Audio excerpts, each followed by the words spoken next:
Threat! Not back like this. Rotating in. And firing. Threat!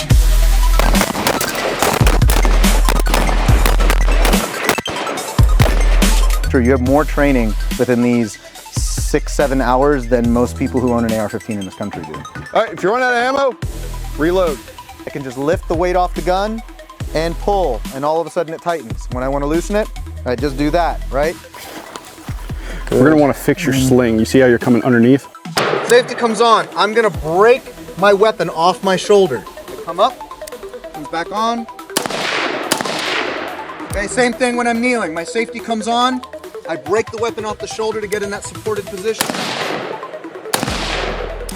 Up. Down. Up. Just like that. Does that make sense? Yeah.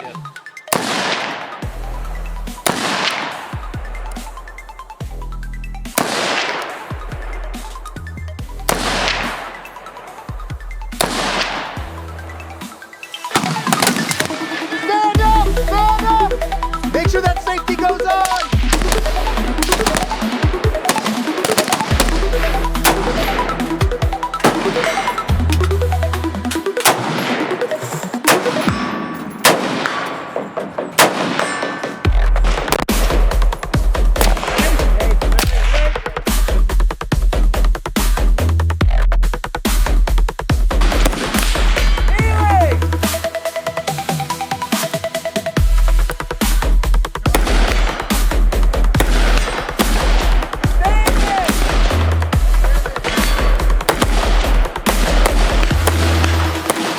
You can lower the gun, but I want you to be aware of what's going on. I don't want you to go, well, it's just a fucking drill, I'm gonna drop my gun, right?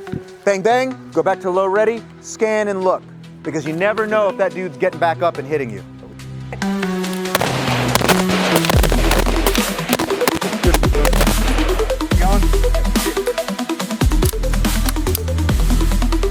Down here.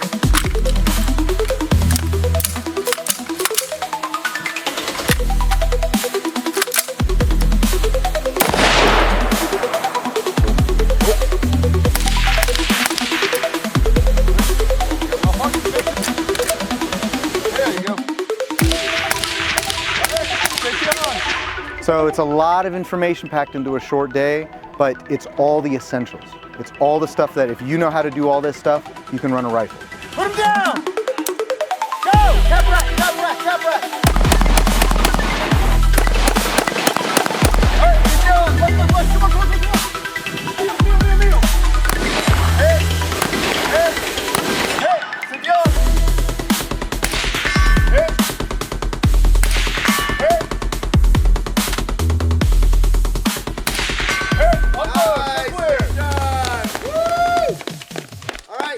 A lot of this stuff was new to a lot of you, right?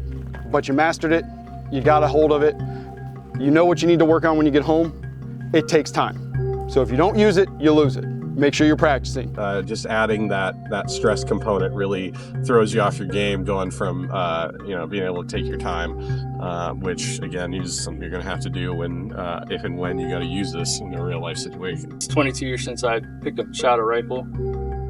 So going off my limited memory, the explanation of presentation and the positions that where the hand should be, the prone, supported, unsupported, like it was like new to me again, but explained better.